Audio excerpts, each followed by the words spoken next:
What's up, YouTube? Welcome to another exciting personal finance video where I'm talking about gold and investing, silver, all that good stuff. If you guys are into that, please like the video, subscribe to the channel, and check out my website, My Road to Wealth and Freedom, where I just published my October 1st net worth report.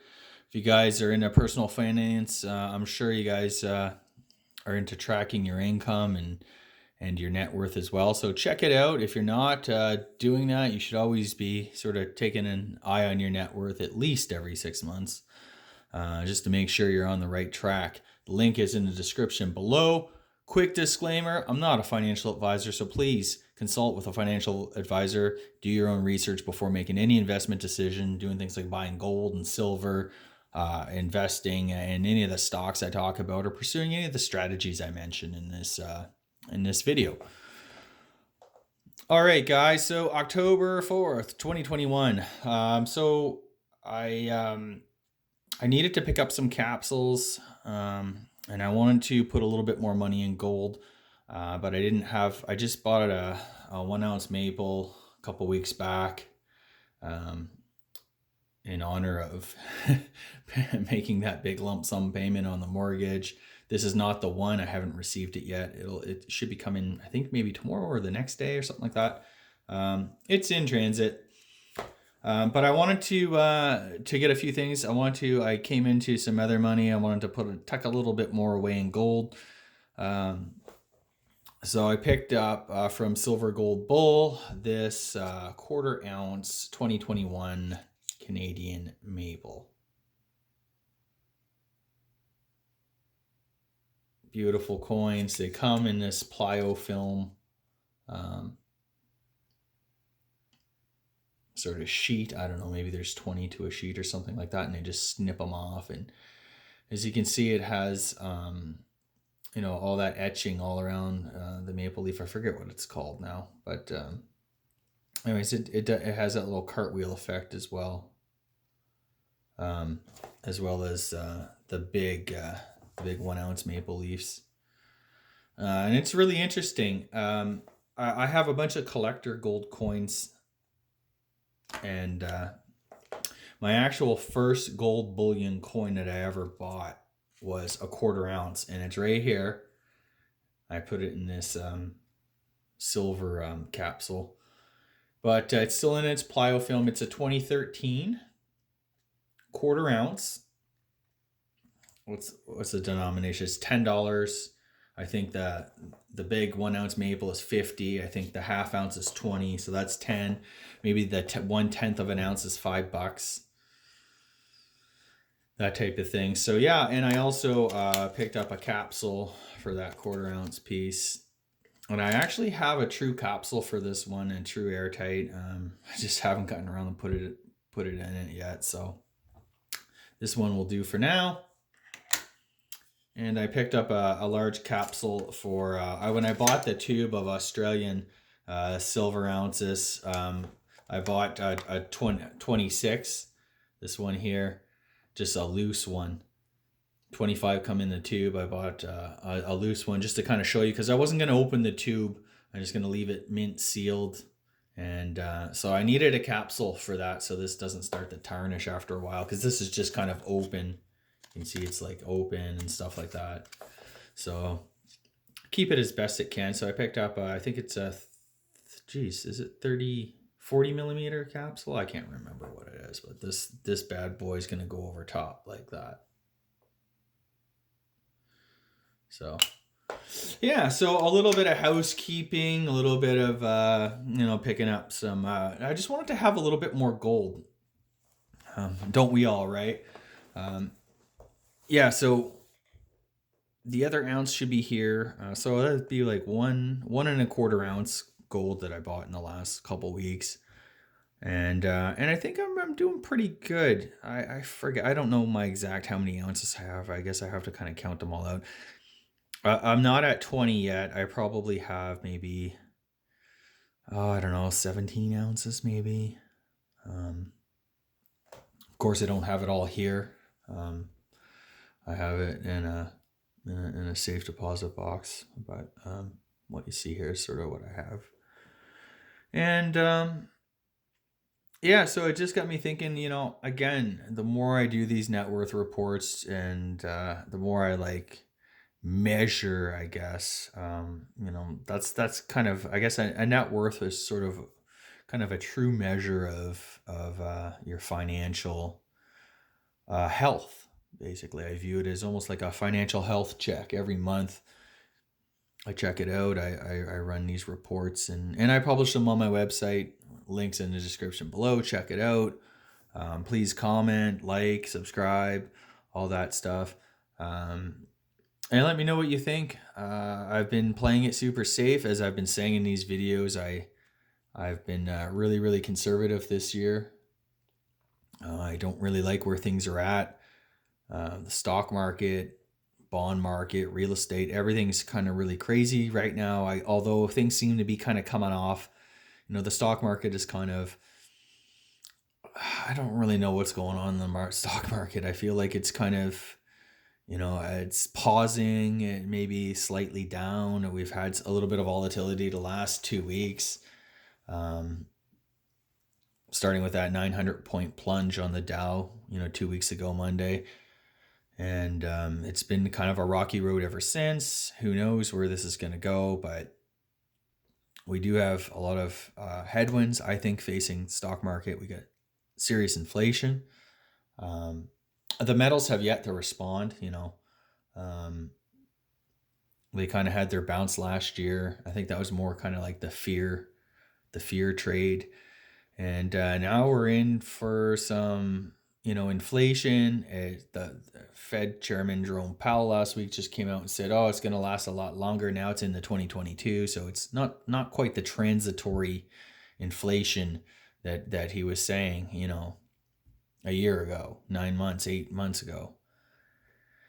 So where does that leave everything? It's and in the background we have the whole China thing going on with Evergrande defaulting on its debt. It looks like they're on a one-way ticket out of business. We don't know how that's going to affect the broader global economy, the broader global markets. But China, like everywhere else, also has a very big debt problem. And real estate is one of the few acceptable assets to own in that country. And that's where a lot of Chinese have investments. That's where their life savings are. And it's definitely, it's up there. I mean, we've all seen the videos now of these ghost cities in China and stuff like that. Just real estate everywhere around the world is just really insanely priced right now. And it's well divorced from fundamentals. I'm not really sure. Again, it's such diverging views. On the one hand, you have someone like Jeremy Grantham and others who are calling, for basically a huge crash, correction, or whatever, in various asset classes, real estate, stocks, and bonds in particular, and how devastating that would be for average people. And it's so funny. I was on YouTube yesterday and I saw some news reports of, back in the housing bust, 12, 13 years ago in the US, and just how insane it was. And even in 2010, 2011, properties, like, it took a good few years, 3-4 years to really kind of bottom out and then just tick back up. And if you just kind of overlay that with where things are today, it's just crazy. So anyway, that's some food for thought there. These things can and do happen, and we need to protect ourselves, not only from a deflationary crash, but I think we also need to protect ourselves from the inevitable policy response, which is usually to kind of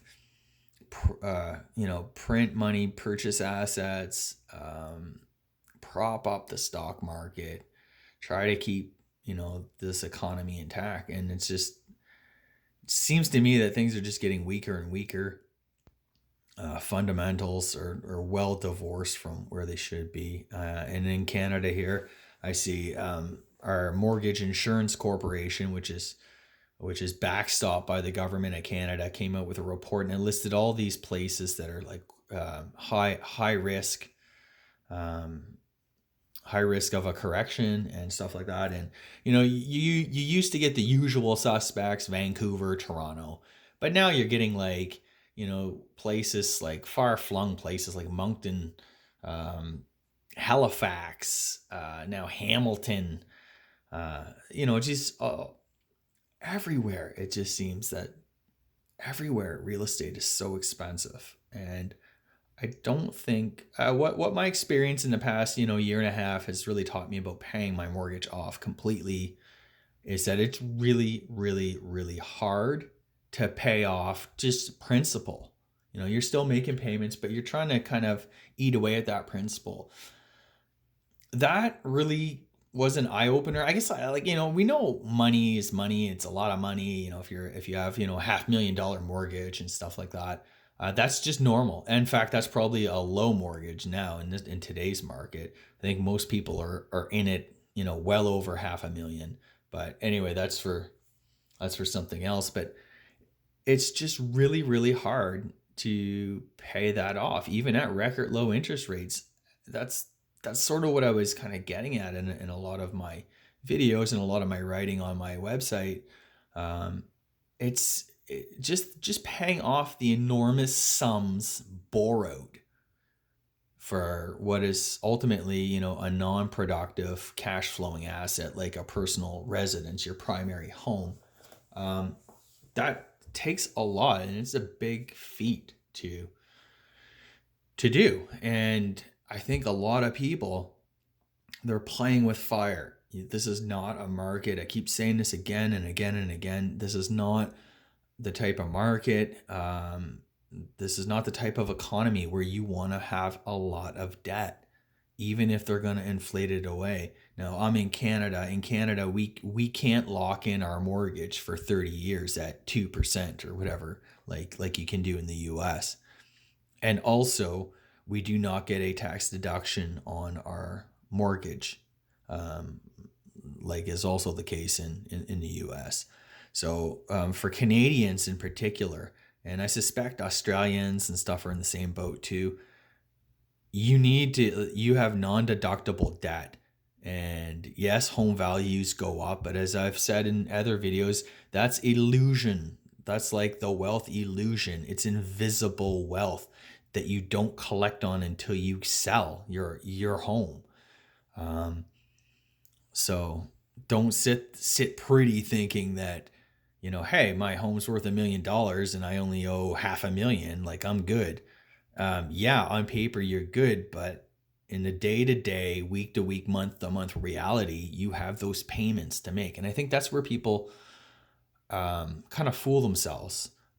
No matter what my net worth says, and I do severely undervalue my home. I say it's worth about 800,000. It's probably worth double that at least. Um, but that's all illusion. It's not like I'm collecting that. That's not investable money. That's not whatever. Yeah, is it a metric of yeah, it's great, but my life is no different. If my house is worth 100 grand, then it is $10 million. You still have these payments to make. Your life ultimately doesn't change. What does change is getting that cash flow, um, or not having to make payments. And the choice that I faced last year when I did some really hard thinking about a lot of this stuff was that, what is that cash flow worth? What are the risks of having capital tied up to produce that cash flow, versus just doing the simple thing, selling those assets, paying off debt, and just getting out of debt. Then I no longer have those payments. And ultimately, we're in a far, far more stable, secure financial position than if we just continued to have, I don't know, a few $100 grand on a mortgage where we're still making those payments, and then life, all the stuff that goes with life happening and stuff. So, um, yeah, I just feel like a lot of people aren't making that choice. They're literally going off on like the best possible scenario, and of course, we're being told, um, we do have inflation. Protect yourself with real assets. So go gorge on debt, buy real estate, and that debt will be inflated away. Of course, there's all sorts of complications to that in the form of, yeah, depending on where you buy, I'm not really sure you want to really buy real estate at the top of the market and rent it out to people who get to not pay you rent because there's an eviction ban and a moratorium on rent. And also, there's all sorts of rent price controls, landlord tenant laws, depending on the jurisdiction that you're in. They can favor the tenants more so than the landlord, and you're essentially on the hook for all the property, all the expenses and upkeep. And my thing is that, real estate today, there's just very little in it to get me excited about making money. All you're doing is you're buying it, hoping for the thing to appreciate and the debt to be inflated away, which is, I just don't see the real benefits. I do see a whole lot of risk.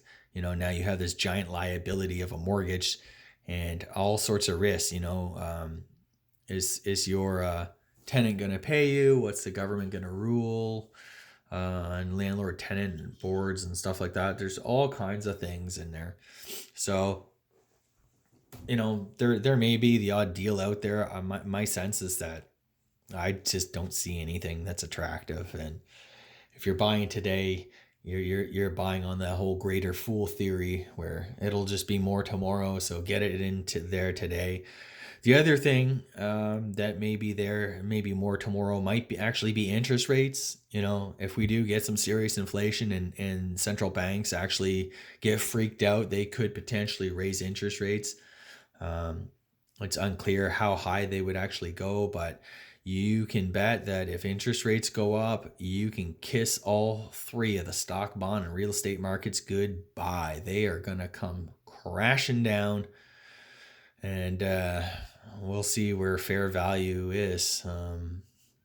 My sense is that, what we saw in 2018 is sort of a preview. Past is prologue. I think that's kind of the saying.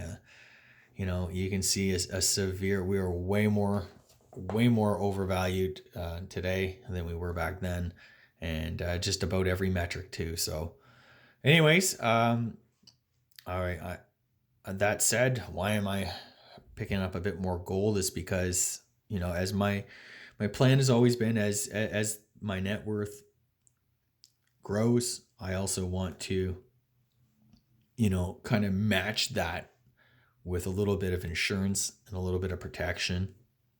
And as I'm sure you guys all know, if you're watching this on Gold and Silver Net, a little bit does go a long way. You don't need to, put your entire life savings into gold or precious metals. 2.5% to 5%, something like that, should be enough to kind of protect you and hold you over. Some people say as high as 10 or 20%, 25% even. I have nowhere near that, but it's better to have a little and not need it than